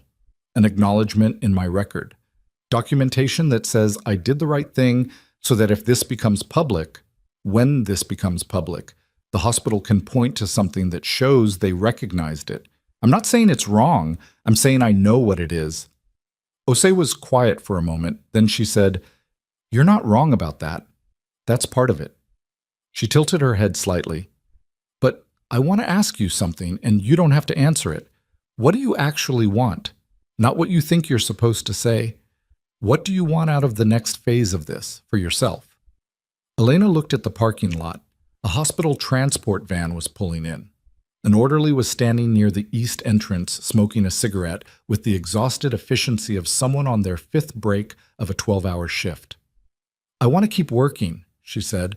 I want my case documentation to be taken seriously going forward. I want someone to look at how nurses' observations are processed in this hospital and fix the part where a physician can override a clinical observation with a personality call. She paused. And I want Claire Whitmore to have what she needs for recovery. That's not the hospital's job in terms of what I want. I just want it. Osei nodded slowly. The first three things are things I can work on, she said. The fourth thing, I spoke with Dr. Serrano this morning. She has a rehabilitation contact in Reno, a specialist in MCS recovery protocols. He's already been in touch with General Whitmore. Something loosened slightly in Elena's chest. Not relief exactly. More like a weight that had been distributed unequally was shifting toward balance. Okay, Elena said. There's one more thing, Osei said. She reached into the document case on her lap and produced an envelope. This came from General Whitmore this morning. He asked me to give it to you in person. Elena took the envelope. She didn't open it there. She opened it later, in her car, and found a single page of paper. Not typed, handwritten, in the straight-line script of a man who had written a lot of official correspondence and was making a point of writing this one differently. It said, in total, Ms. Voss, what you did for my daughter and what you risked to do it does not have a word that fits it properly. I've tried to find one for 2 days and I've given up. So I'll just say, she heard me reading. She's been there the whole time. You were the only one who believed it. That matters more than you'll probably let yourself think. D. Whitmore. Elena sat with that for a while. Then she folded it, put it in her jacket pocket, and went back inside. The first public break came on Thursday. Not from the hospital, not from Reeves's office, but from a local news outlet, the Nevada Record, a regional paper with a reporter named Gail Fuentes, who had clearly been working a source inside the administrative wing for at least a day. The story ran online Thursday morning under the headline, Federal Review Targets. Red Canyon Medical Center over falsified patient records. It named Hale. It named Reed. It described the archive tampering in general terms and referenced 11 patients over 26 months. It did not name Elena. She had not spoken to anyone in press. But it described the concern as having been raised by a member of the nursing staff whose observations were initially dismissed and later confirmed by independent examination. Elena read the article on her phone in the break room at 7 a.m. and then set the phone face down on the table and drank her coffee. By 8:30, the story had been picked up by 3 regional affiliates. By noon, a national wire service had filed a version. By 3 p.m., there were 2 news vans in the Red Canyon parking lot, and Franklin Marsh was reading a prepared statement at a podium in the hospital's main lobby that was carefully worded and said very little while implying that the hospital had itself identified and addressed the concern, which was technically true in the narrowest possible reading and deeply misleading in every other. Roberta Fain passed Elena in the corridor at 3:15 and said, without stopping, "There's a reason I don't own a television." Elena didn't respond, but she felt the edge of a laugh somewhere in the vicinity of her sternum, the kind that doesn't fully surface but exists anyway, which was its own kind of relief. The Nevada State Medical Board's interim suspension of Hale's license came through Friday morning, 48 hours after the review notification, which was faster than Serrano had predicted and consistent with what Reeves had implied when she'd said, "given the documentation we have." The board's statement was 4 paragraphs and clinical in tone, but the core of it was clear. Victor Hale was prohibited from practicing medicine in the state of Nevada, effective immediately, pending the outcome of a full disciplinary review. Elena heard about it from Serrano, who texted her the board statement with a single line, 48 hours. Told you Reeves moves fast. Reed's situation moved on a different track and faster. By Friday afternoon, the OIG referral to the U.S. Attorney's Office had been formalized, and a federal grand jury subpoena had been issued for Reed's financial records, personal accounts, not just hospital accounts. The specificity of the subpoena implied that someone was already looking at whether the financial irregularities went beyond the hospital's transplant program billing records, which implied that the investigation had found something in the first round of documentation that pointed somewhere else. Elena didn't know the details of that, and she wasn't sure she wanted to yet. There was a version of following this story all the way down that was important and necessary, and there was a version that was just consumption of something painful, and she was trying to be honest with herself about the difference. What she knew, Reed had retained a criminal defense attorney by Thursday evening. His attorney had released a single statement saying that Reed denied all allegations and would cooperate fully with the investigation, which was the statement every attorney released and which meant nothing until it did. She knew that Hale had not retained counsel publicly. She knew that his house in Henderson, which she had not known about until the Nevada Record mentioned it in a follow-up piece, was listed on the county assessor's website as jointly owned, and that a filing in Clark County Court showed it had been transferred to solely his spouse's name on Wednesday, 2 days after the suspension. She noticed that detail and then made herself stop reading the county records because the line between staying informed and excavating someone's collapse for texture was a real line, and she didn't want to lose it. What? Saturday morning, 8 days after the Monday that had started everything, Elena went to the hospital on her day off. She went because Serrano had called the previous evening to say that she was driving down from Portland for a follow-up evaluation of Claire and wanted Elena there, and Elena had said yes without needing to think about it. The rehabilitation specialist from Reno, Dr. Marcus Holt, compact, methodical, with the kind of patience that had been professionally cultivated rather than naturally occurring, was already in room 14 when Elena arrived. He and Serrano had been working for 40 minutes. General Whitmore was in his chair. It was Saturday, not Tuesday, but he'd been there every day since Monday. Elena suspected he would be there every day for a while, and she didn't think that was a bad thing. The evaluation was different from the first one, where Monday's assessment had been about establishing the baseline, proving the presence of consciousness, documenting its parameters. This one was about engagement.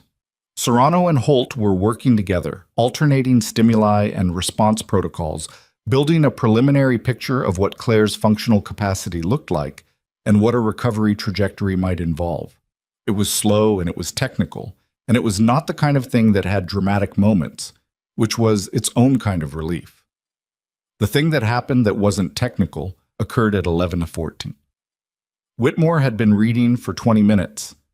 A different chapter this time, Holt's request, something Claire hadn't heard before, to test attention without the familiarity variable. He was reading steadily, not performatively, and Serrano had the monitor running and was noting the responses in her chart.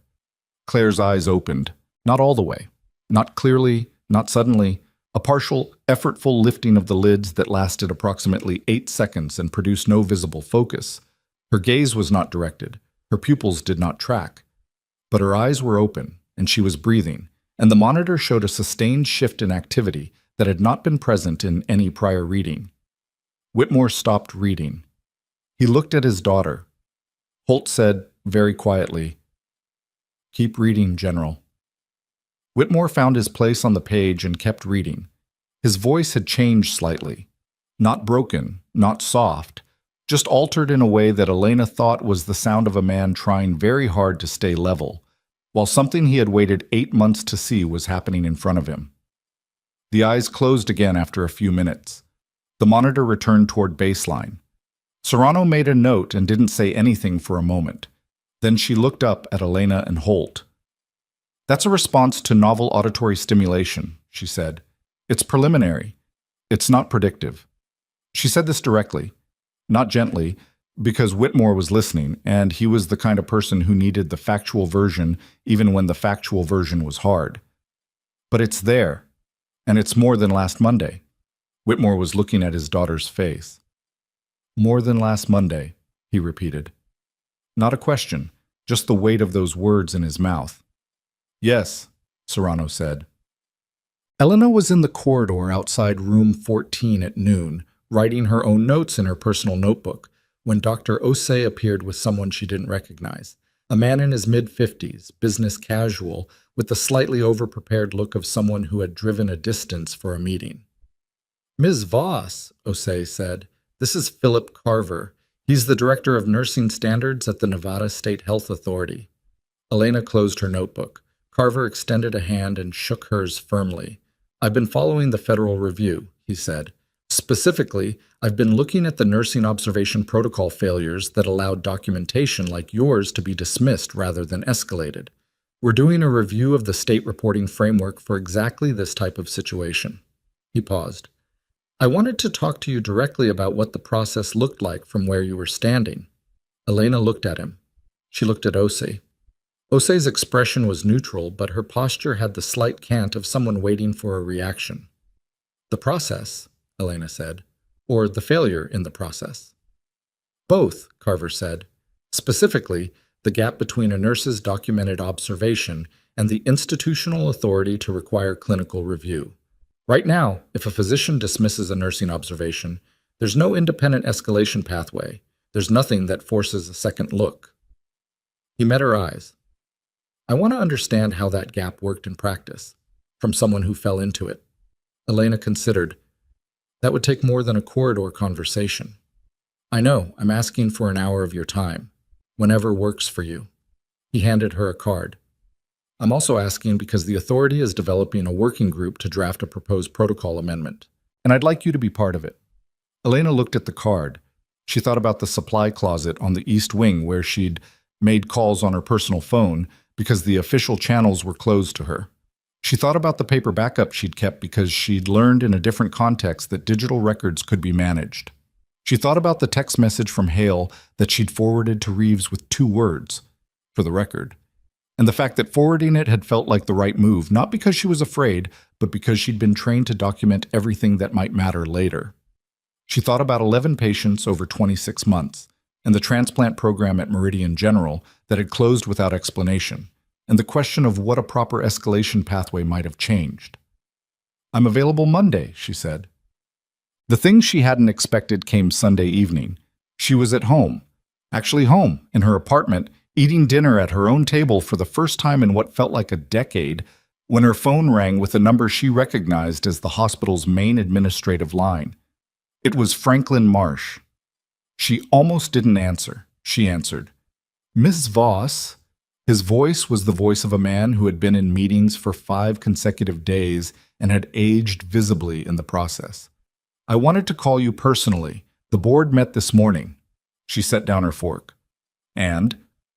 "The board has voted to formally acknowledge your role in identifying the care failure in Claire Whitmore's case. That acknowledgement will be public. It will appear in the hospital's official statement, which we're releasing Monday morning." A pause. "Additionally, the board has voted to establish a clinical observation review committee, which will report directly to the chief medical officer and will have the authority to require independent evaluation when a nursing or ancillary staff observation is disputed by attending physicians." Elena sat very still. "The committee," she said. "Who staffs it?" "That's still being determined, but we would like you to be involved in the design of the protocol, if you're willing." Another pause, longer this time. "I'm aware that the hospital's actions toward you over the past 2 weeks were not what they should have been. That's inadequate language for what happened. I know that. I'm not going to pretend otherwise." Elena thought about the memo she'd been handed in the corridor on Saturday morning. The disciplinary notice, with its careful administrative language, its procedural distance. She thought about the way Hale had looked at her in the conference room. Above the conversation, past it, through it. "Mr. Marsh," she said, "I'll participate in the protocol design on one condition." "Name it." "Nursing observations go into an independent database that can't be edited by attending physicians or administrative staff. The monitoring archive situation, that doesn't happen because someone had file access they shouldn't have had. It happens because there was no independent record. If I'm helping design a protocol, that's the foundation of it." A long pause. Long enough that she thought he was going to redirect. Instead he said, "I'll have legal review that framing by tomorrow morning." She almost said good and hung up. What she actually said was, "How is that the first time anyone's thought of that?" Marsh didn't answer, which was itself an answer and one she'd already known. She hung up and went back to her dinner and was almost done when her phone buzzed once with a text from Serrano. "Board statement is tomorrow. Reeves says the U.S. attorney is expected to announce the Reed indictment by end of week. Hale's attorney finally surfaced, entered a no-contest representation, which means he's trying to negotiate. Medical board won't accept it." A pause in the text, then another. Also, Claire opened her eyes again this afternoon. Whitmore was reading to her. Holt says if the pattern holds, she may attempt verbal communication within 4 to 6 weeks. Elena read the texts. She read them again. Then she put her phone face down on the table, finished her dinner, washed the dish herself, and went to bed at 9 p.m. for the first time in 11 days. She was almost asleep when something surfaced. Not a thought, exactly, more like a detail that had been waiting for a quiet moment. Reed's attorney's statement had said he would cooperate fully with the investigation. Hale's attorney had entered a no-contest negotiation that the medical board wouldn't accept. 2 men, 2 legal strategies, both of them moving away from a shared position as fast as possible, which meant one of them was going to give the other one up. And the question of which one, and what they were giving up, and whether what they were giving up was limited to Red Canyon or reached all the way back to Meridian General and whatever was sealed in those records, that question was going to have an answer, and the answer was going to come out. And when it did, Elena suspected it was going to be larger and worse than anything the Nevada record had printed yet. She lay in the dark with that knowledge for a few minutes, and then she let it go for the night because tomorrow was Monday, and she had work to do. She was almost asleep when something surfaced, and she let it go, because Monday was coming and it would bring what it brought. Monday brought more than she'd anticipated. The hospital's public statement went out at 8 a.m., and Elena read it on her phone in the parking garage before she went inside. It was 3 paragraphs. The first acknowledged the care failure in Claire Whitmore's case and offered an institutional apology to the Whitmore family. The second described the federal review, the archive tampering, and the suspension of Dr. Victor Hale's privileges. The third paragraph named Elena Voss specifically, not as a footnote, not as a member of the nursing staff, but by name, and stated that her observations had identified a critical failure in patient care and had directly initiated the review that uncovered systemic problems in the hospital's critical care documentation process. She read that paragraph twice, not because she needed to, because she had not expected the specificity of it. Institutional statements tended toward the passive and the collective. Concerns were raised, reviews were conducted, protocols were implemented. The grammar of accountability without accountability's actual weight. This one had her name in it. She didn't know if Marsh had made that call or if someone had made it for him. She wasn't sure it mattered. What mattered was that the paragraph existed and was public and could not be unpublished. She put her phone in her pocket and went to work. The morning was ordinary in the way that mornings sometimes are after extraordinary weeks. Patients needed their vitals taken, medications administered, charts updated, and the machinery of basic care that kept people alive didn't pause for federal investigations or public statements. Elena moved through her rotation with the specific focus of someone who understood that the work itself was the point, not the recognition of it, not the resolution of the larger story. The work. The 8 patients in her care today who needed what they needed, regardless of what had happened in the administrative wing. She was in room 7 at 9:15 when her phone buzzed with a text from Serrano. Turn on any news channel, right now. Elena stepped into the corridor. She didn't have a television. She pulled up a news stream on her phone, which was against hospital policy and which she did anyway, standing in the corridor outside room 7 with one eye on the door and one on her screen. The U.S. Attorney's Office for the District of Nevada was holding a press conference. A woman at a podium, the U.S. Attorney herself, not a deputy, which told you something about the weight being assigned to this, was reading from a prepared statement. The charges against Marcus Reed were being announced publicly.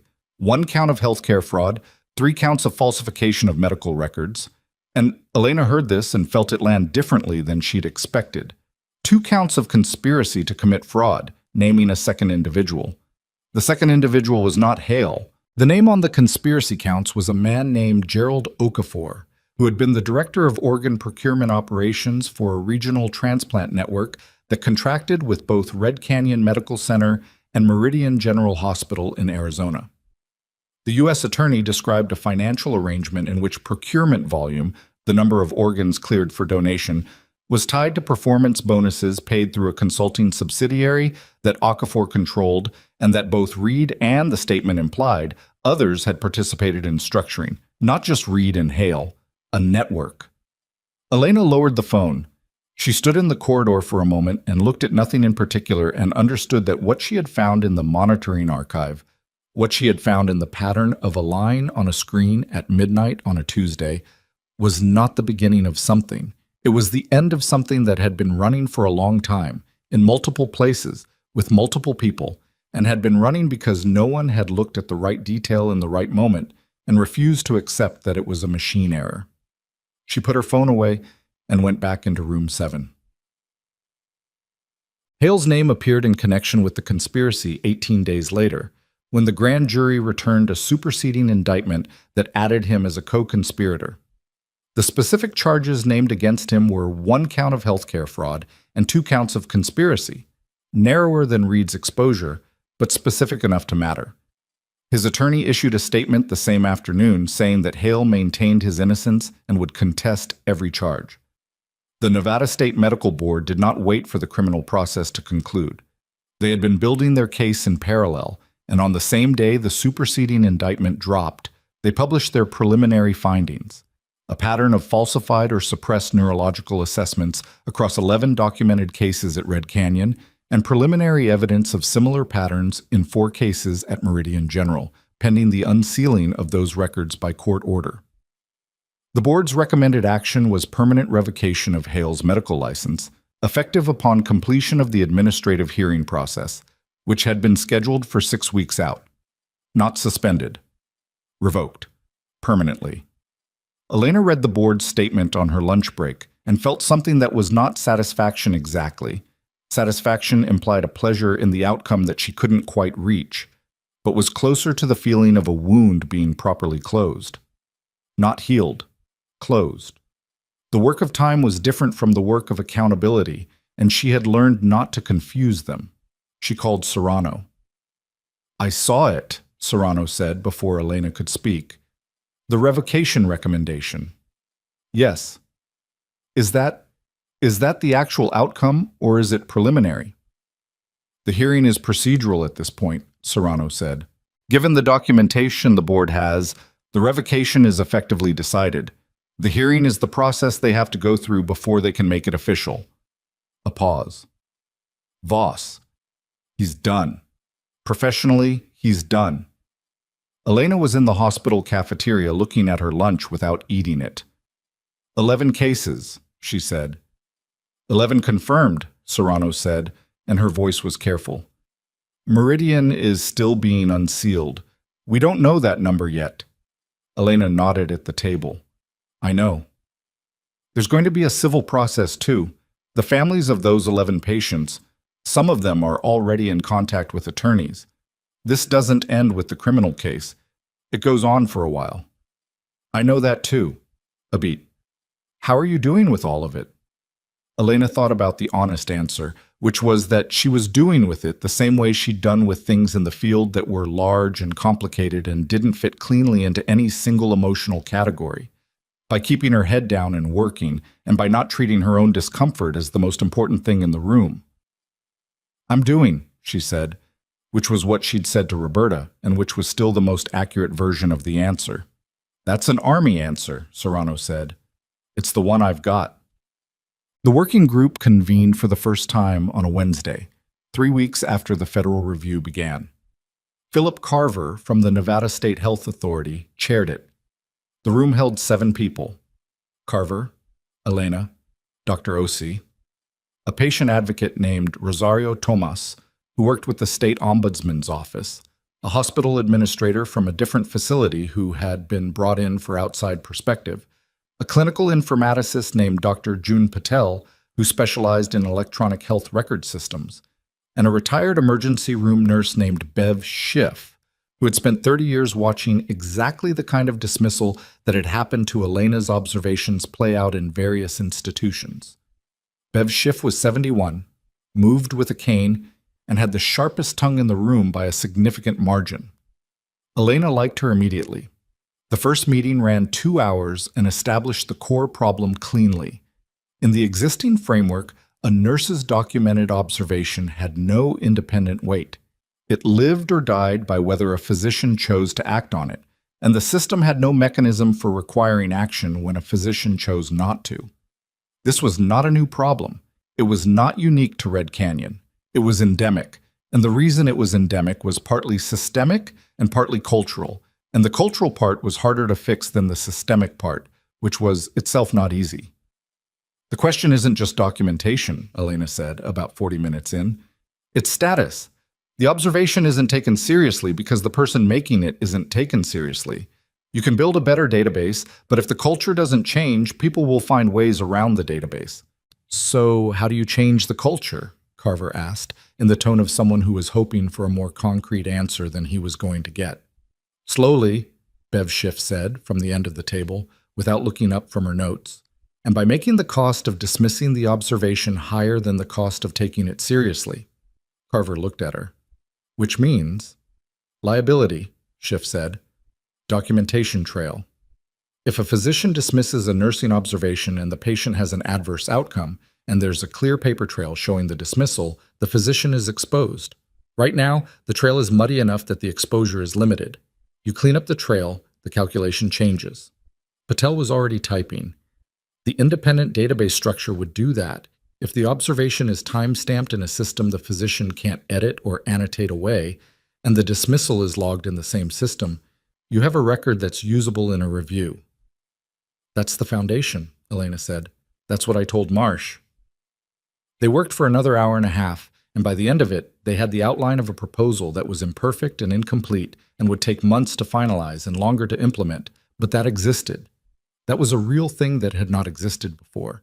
assembled from the specific wreckage of what had happened at Red Canyon and shaped by the people in this room who understood the wreckage from different angles. Elena drove home that evening thinking that this was how change actually worked, not in a single dramatic moment, but in long meetings in institutional rooms where imperfect people argued about specific things and slowly built something better than what they'd had before, and then argued about it again and refined it, and eventually put it into a document that became a policy that became a practice. It was unglamorous. It was slow. It was the only method that actually worked. She found she was okay with that. Claire Whitmore spoke for the first time on a Tuesday. Of course it was a Tuesday.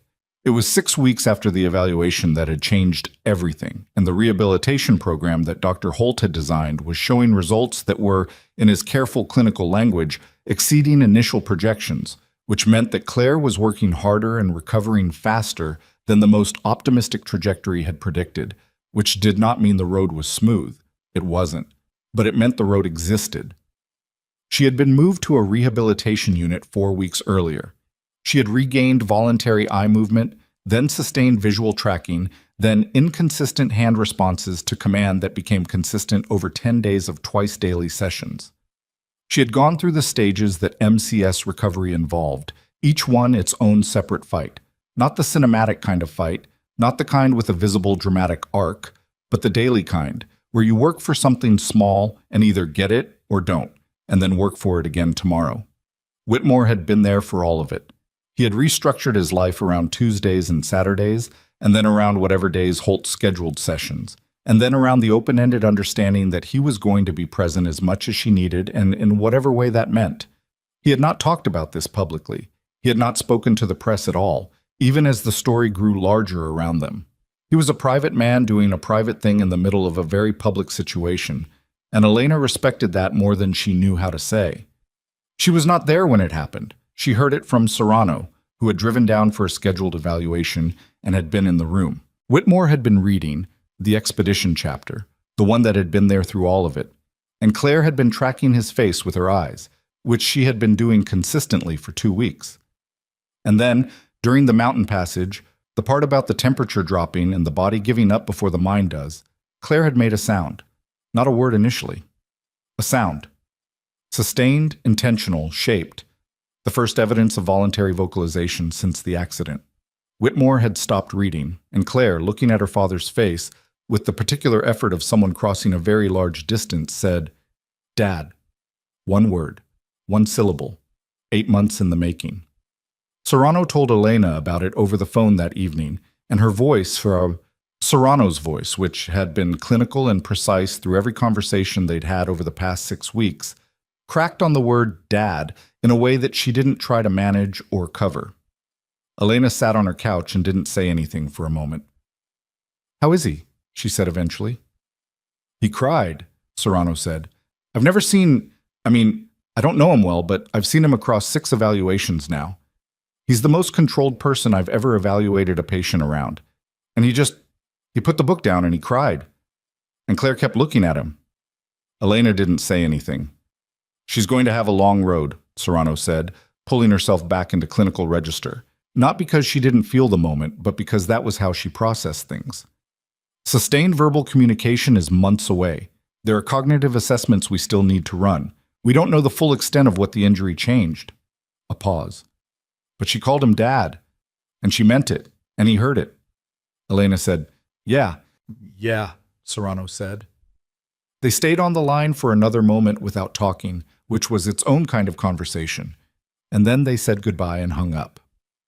The medical board hearing on Hale's license revocation was scheduled for a Thursday in late spring, 5 months after the Monday that had started everything. Elena was not required to attend. She attended anyway because she had been named in the board's preliminary findings as the initiating observer, and because she wanted to see the process through, not for closure, which was a word she had limited patience for, but because she thought bearing witness to consequential things was part of what it meant to take them seriously. The hearing room was smaller than she'd expected, conference table size, not courtroom size. Hale sat at one end with his attorney and 2 character witnesses who were both physicians from other institutions and who both looked as if they had been told this was a character hearing and were starting to understand it was not exactly that. Hale himself looked like a man who had spent 5 months being compressed. He was thinner. The precision that had characterized his bearing, the slight elevation, the deliberate positioning, was diminished into something that looked more like effort. He was still dressed well. He still sat straight. But the ease was gone, which had been, Elena realized, most of what the authority had rested on. Strip the ease out of it, and what was left was just a man in a good suit. The board presented their findings for 2.5 hours. The 11 cases, the archive pattern, the correlation with Reed's file management access, the financial arrangement detailed in the federal indictment, and the 4 Meridian general cases that had been unsealed by court order and reviewed by an independent panel of neurologists, 2 of whom testified to the board via video link. The independent neurologists had found that in 3 of the 4 Meridian cases, the attending physician's documentation of vegetative state was inconsistent with the monitoring data and clinical observations from nursing staff at the time, observations that had been noted, routed through normal channels, and not acted upon. Observations made by nurses whose names the board now read into the record. Elena listened to those names and thought about those nurses, whether they still worked in medicine, whether they had ever known what happened, whether they had told themselves eventually that they had been wrong because the institution had told them they were wrong, and institutions are large and people are small, and sometimes the math of it wins. Hale's attorney made an argument for mitigation that ran 40 minutes and essentially proposed that Hale had been negligent rather than criminal, that his diagnostic judgments had been genuinely held, and that the financial arrangement was Reed's construction and Hale's participation had been inadvertent. It was a coherent argument. Elena could see the structural logic of it. The board asked Hale's attorney 3 questions after the mitigation argument, and the third question was, Dr. Hale, given the independent neurological review of the Meridian cases, do you maintain that your clinical assessments in those cases reflected your genuine professional judgment? Hale answered after a pause that was 3 seconds too long. Yes, he said. The board chair looked at him over her glasses. She did not react visibly. She thanked him and moved on. The hearing concluded at 4 p.m. The board did not deliberate publicly. They returned their decision in writing 11 days later, and Elena read it on a Thursday morning in the break room before her shift. Permanent revocation of Victor Hale's medical license, with a finding that the revocation was warranted by a documented pattern of falsified clinical assessments, suppression of contrary evidence, and participation in a financial arrangement that created a material conflict of interest in his care decisions. The finding also contained a single sentence near the end that Elena read 3 times. The board notes that the clinical observations documented by nursing staff in multiple cases, including those at Red Canyon Medical Center and Meridian General Hospital, were accurate, and had they been appropriately acted upon, could have altered the outcomes for several patients. The board recommends that this finding be incorporated into the record of the federal civil proceedings currently pending in those cases. She folded the paper and put it in her jacket pocket, next to the letter from General Whitmore that she had been carrying there for 5 months. Reed's criminal case resolved in June. He pled guilty to 1 count of healthcare fraud and 2 counts of falsification of medical records in a negotiated agreement that required his full cooperation with the ongoing federal investigation into the procurement network, which meant Gerald Okafor, which meant the consulting subsidiary, which meant the financial trail that the U.S. Attorney's Office had been following for 6 months through account records in 3 states. Reed's sentencing was deferred pending the outcome of that cooperation. Okafor was indicted separately on 7 counts and was contesting all of them. The civil suits filed by the families of the 11 Red Canyon patients and the 3 confirmed Meridian patients were proceeding through pre-trial discovery. Elena had been contacted by 2 of the plaintiff attorneys for a deposition, which she had given through her own attorney, a woman named Diane Kessler, who charged $215 an hour and was worth every dollar, and which had gone for 6 hours, and which Elena had approached with the same methodology she applied to everything.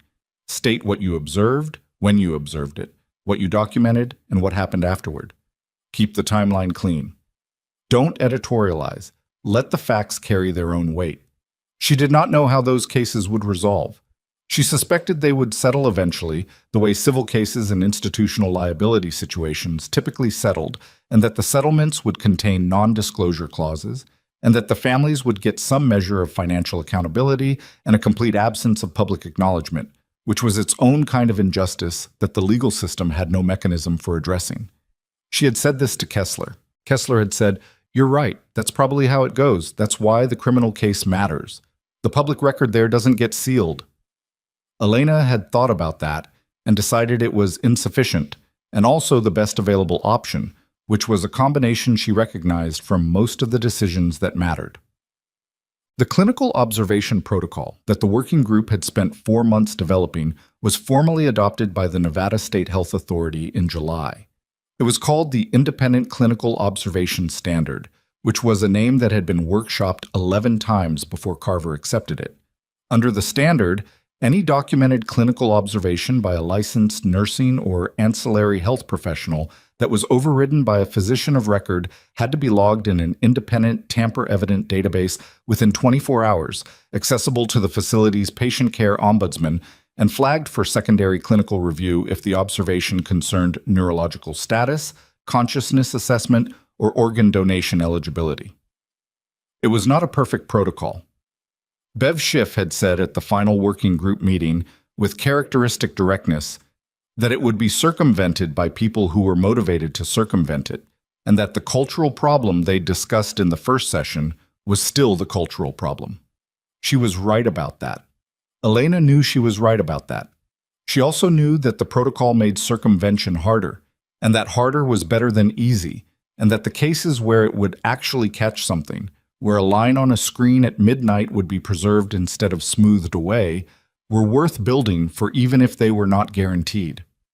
The protocol went into effect on August 1st. 6 facilities in Nevada adopted it in the first 30 days. 4 more were in the approval process. Philip Carver sent Elena a text the day the first adoption outside Red Canyon was confirmed. It said, "That's facility number 2. You started something." She read it and put her phone down and finished charting room 4's vitals. Wohlkant. She was on the floor the afternoon Claire came back to Red Canyon. Not as a patient, as a visitor. It was a September afternoon, warm and dry the way Nevada September afternoons are, and Elena was ending her shift when she heard someone say the name in the nurse's station and looked up. Claire Whitmore was in the east corridor with a walker and her father beside her, and Dr. Holt 3 steps behind them with the expression of a man who had prescribed this visit and was monitoring it anyway out of professional habit. Claire walked slowly. The walker was functional, not decorative. She needed it, leaned into it, moved with the careful deliberateness of someone who was relearning a thing that used to be automatic. Her face was thinner than the photographs from before the accident that had circulated during the news coverage. Her eyes, which Elena had only seen closed or half open or tracking without focus, were open and clear and moving. Reading the corridor, reading the nurse's station, reading Elena when she came to stand at the edge of the corridor. She was 28 years old and she was vertical, and she was here. Whitmore saw Elena first. He had seen her twice since the day Claire said Dad. Once at a follow-up evaluation, once briefly in the hospital lobby. And each time the interaction had been the same, brief, warm, and carrying the particular weight of people who had shared something that neither of them had words sufficient for. He nodded at her. She nodded back. Claire's eyes found Elena and stayed there. There was a pause. Elena wasn't sure what was appropriate, whether to speak, whether to step forward, whether to stay where she was. She stayed where she was. Claire's speech was still slow, still effortful. The words came, but they came at the pace of someone who was crossing each one individually, deliberately, from a place that was closer now, but still not close. "You're Elena," Claire said. It was not a question. She said it the way you say someone's name when you already know it, when someone has told it to you in the context that makes it mean something. "Yes," Elena said. Claire looked at her for another moment.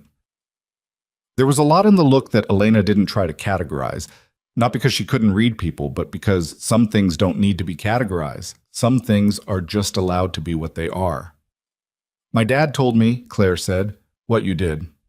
Elena looked at Whitmore briefly and then back at Claire. "I documented what I saw." Claire's expression shifted slightly. A small, specific movement that was almost a smile. Not quite yet, the muscles still rebuilding the precision for it. He said you would say something like that. Whitmore had the grace to look at the wall. Elena said, "How are you doing?" "Better than I was," Claire said. "Worse than I'm going to be." She said it with a flatness that was clearly not resignation. It was the pragmatic tone of someone who had had 8 months to develop a relationship with hard truths. Holt says 6 more months of intensive program, maybe longer. "That's accurate," Holt confirmed from his position 3 steps back. "It's a lot of work," Claire said. "Yeah," Elena said, "it is." "Worth it," Claire said, and this time the almost smile completed itself slightly more fully, and she looked at her father and then back at Elena. They stayed in the corridor for another few minutes. It wasn't a long visit. Holt had prescribed a specific duration, and he stuck to it, gently directing the Whitmores toward the exit as the time came. Whitmore shook Elena's hand on the way out, and the handshake was the kind that means more than a handshake, and she let it, because it did. She watched them go down the corridor. Claire with the walker, Whitmore a half step to her right, Holt trailing with his clipboard and his professional detachment, until they turned the corner and she couldn't see them anymore. Then she went back to the nurse's station and finished her shift. She thought about it later, at home, in the ordinary evening of it. Dinner, the news at low volume, the unremarkable passage of a Wednesday. She thought about what it had cost to not let it go.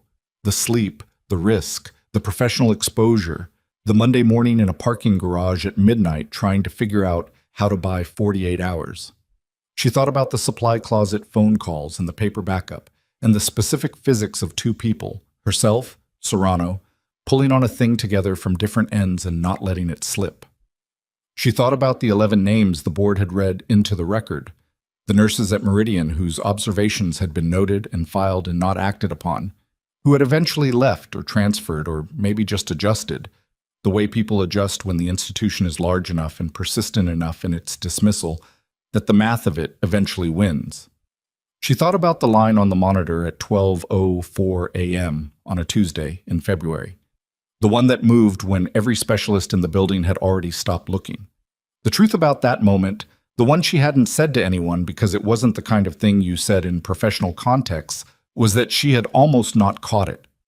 She had been thinking about room 11. She had been tired. She had looked at the monitor because it was the monitor in the room she was charting, not because she was looking for something. The catch had been reflex as much as vigilance. The trained eye seeing a thing before the conscious mind decided to see it. That was how close it had been.